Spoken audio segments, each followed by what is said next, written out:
ഗൗരിക്ക് കുറച്ച് കാര്യങ്ങൾ സംസാരിക്കാനുണ്ട്. അത് കഴിഞ്ഞിട്ട് പോവാം. അത് ശരി, കോളേജിലൊരു സമയമില്ലേ? അത് നമ്മുടെ സൗകര്യത്തിന് മാറ്റാൻ പറ്റുമോ? അല്ലേ ഗൗരിജി? അതൊക്കെ ശരിയാ. പ്രധാനപ്പെട്ട ഒരു കാര്യം അറിയാൻ വേണ്ടിയാ മോളെ ഞാനിപ്പോ അങ്ങോട്ട് വന്നേ. അത് മോളാ പറയേണ്ടത്. അത് പറഞ്ഞിട്ട് മോള് പൊയ്ക്കോ. എന്താ ചേച്ചിക്ക് അറിയണ്ടേ? ശാരികൻ തന്നെ കളിയാക്ക. എനിക്ക് എന്തായിരിക്കും അറിയേണ്ടതെന്ന് ശാരികയ്ക്ക് ഊഹിക്കാൻ പറ്റില്ലേ?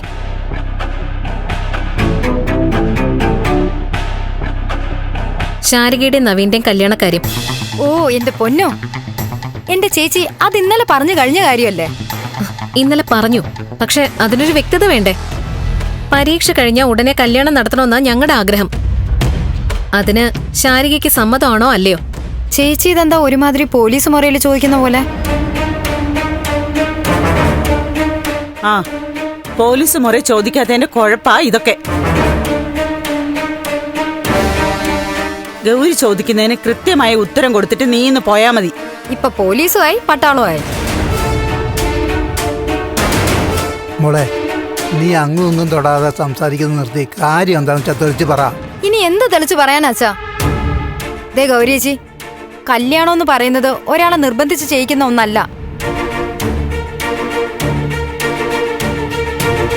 ആദ്യം മുതലേ ഞാൻ പറയുന്ന കാര്യം ശ്രദ്ധിച്ച എന്റെ നിലപാട് എന്താണെന്ന് സാമാന്യ ബുദ്ധിയുള്ളവർക്ക് മനസ്സിലാവും.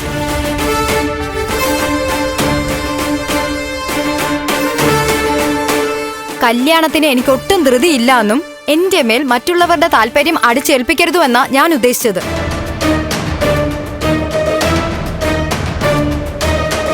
ചേച്ചി, നവീന് കല്യാണം എത്രയും പെട്ടെന്ന് നടത്തണമെന്നുണ്ടെങ്കിൽ നിങ്ങള് വേറെ ആരെങ്കിലും കണ്ടെത്തിയാൽ മതി. മോളെ, എന്റെ കണ്ടീഷനൊക്കെ അംഗീകരിക്കാൻ പറ്റുമെങ്കിൽ മാത്രം ഈ കാര്യം ഇനി ഇവിടെ സംസാരിച്ചാൽ മതി. ഗൗരി ചേച്ചിക്ക് മനസ്സിലായല്ലോ? അതല്ലാതെ ആരൊക്കെ വന്ന് നിർബന്ധിച്ചാലും പേടിപ്പിച്ചാലും എന്റെ തീരുമാനത്തിന് മാറ്റമൊന്നും ഉണ്ടാവാൻ പോകുന്നില്ല. എടി, എന്തു പറഞ്ഞടി? എന്തായി പറയുന്നെന്ന്? അമ്മേ, നീ എന്താ പറഞ്ഞതെന്ന്? നിന്നെ നീ ആന്റി, എന്തൊക്കെ ഇത്?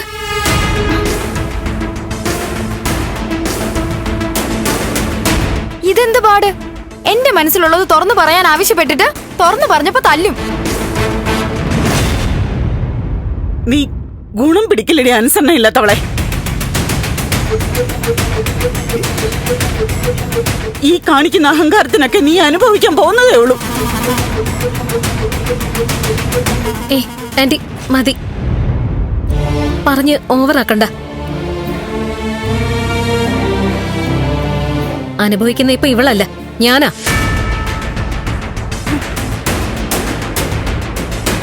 ഞാനാ ഈ ആലോചനയ്ക്ക് മുൻകൈ എടുത്തത്.